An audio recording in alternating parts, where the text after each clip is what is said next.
They occur together. Some of it's fallen apart because of changes with time.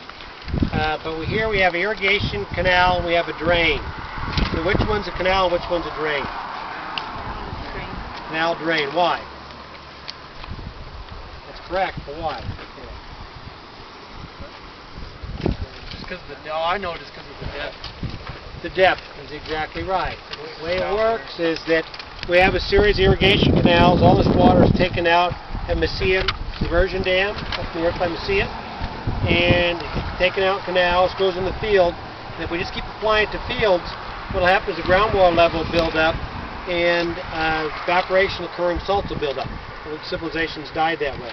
So what we do with the modern irrigation system is we have a series of drains that are lower down, that are snaked between the irrigation canals and drain the water out. So you're exactly right. You can tell because it's lower down. That's the drain. Notice the drain has clear water. This has cloudy water, but this is better quality water because that's salty coming out of the drain, and this is fresher out of here. So you see this all over the place with a big jump. And here they cross over, they just put a culvert underneath. It turns out the drains crossed underneath the canal. It's kind of amazing to think about you can do that.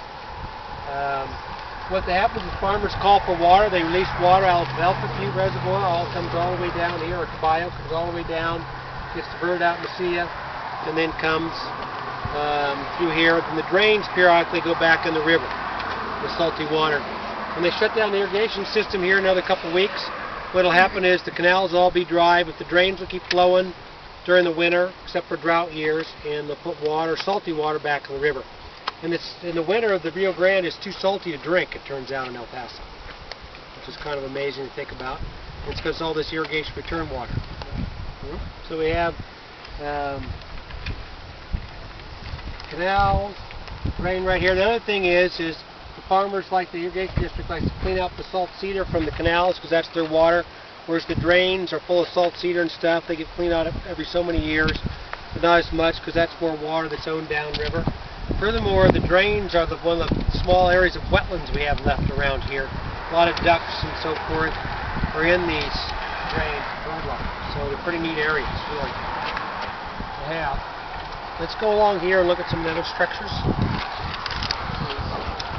I'm asking if no, dude. I want to ask him if the aquifer has more salt than the canal during the winter time. Right. Because they have desalination plants, but I don't know if you really use the Rio Grande on the winter. Well, I'd just say it's like a wetland because it has plants on the side. It's like, it's not, most people wouldn't consider it a wetland, but I mean, you have it from the point of view, and it's like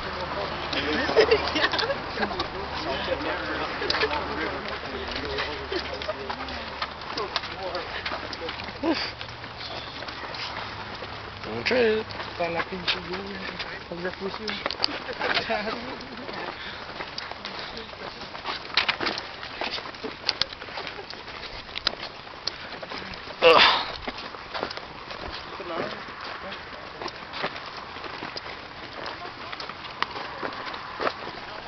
This is what's called a broad-crested weir. On top of the broad-crested weir, you have a known relationship with the water. The water tends to be critical. If you have critical water and you know the dimensions, you can calculate the flow rate. So you can use it to measure flow rate. So what happens is the pipes in there go into the air, the water. When they release water, it used to be they had irrigation water down here because it's the field. Well, now this is going to be houses and El Paso water utilities bought up. The water takes the water rights up, so it's no longer being used as a canal. It's fallen. That's why it's fallen into disrepair here. So before too long, we won't be able to come out here and field trip, but it's a nice thing to show. So here's where the flow is measured, and then what they do is back there at that device, they have a float valve that will measure the water height above where I'm standing, and based on the height above where I'm standing, you can calculate what the discharge is. So they measure that, record a strip chart, see it's solar charged, and they come in periodically, take that out, and they can get the amount of water that went down here to irrigate these fields. Because water is worth money, so we monitor it and control it. This is an example of a trapezoidal channel. Been online, would take quite a bit of flow and gently slope down that way. Alright, let's go head back in the direction over here.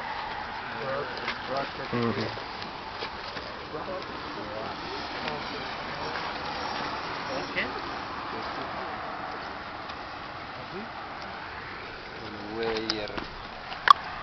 Weird. Weird, pero se lo ve.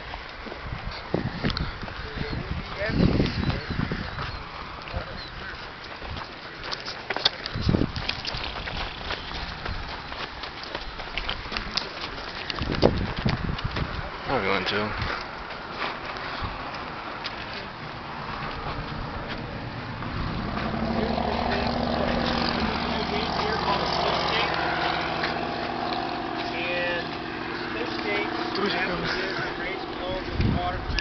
Underflow gates have the names and they clean out the sediment behind them. So it's self-cleaning. Not perfectly, at least self-cleaning. But they're also dangerous. Following the canal that's flowing very well, you suck out of one of these, pretty easy to get killed. People get killed every year in the irrigation system around this El Paso Waters area. So anyway, that's controlled. What they do is if you want to supply water, used to be, now they don't do it anymore, but it used to be if you want to supply water to the field, call for water come down here, close off these sluice gates, open that one right there, let water go into that canal right there.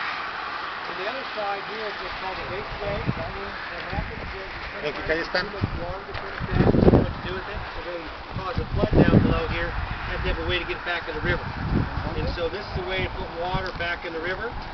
And so see a little walkway there and a little pipe.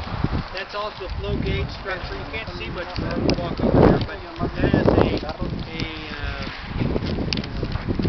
narrow crested weir and crested weir. And underneath it, you can measure the flow going out on the wasteway, and then radio it back to headquarters so you know how much water is coming down to the water bank. So anyway, you have drain, the canal, drain, two different flow measurement devices right here, and the sluice gate. So there's a lot of the irrigation system is right here. And you can see the problems with maintenance everywhere. Right? The last stop is going to be the El Paso Water Utilities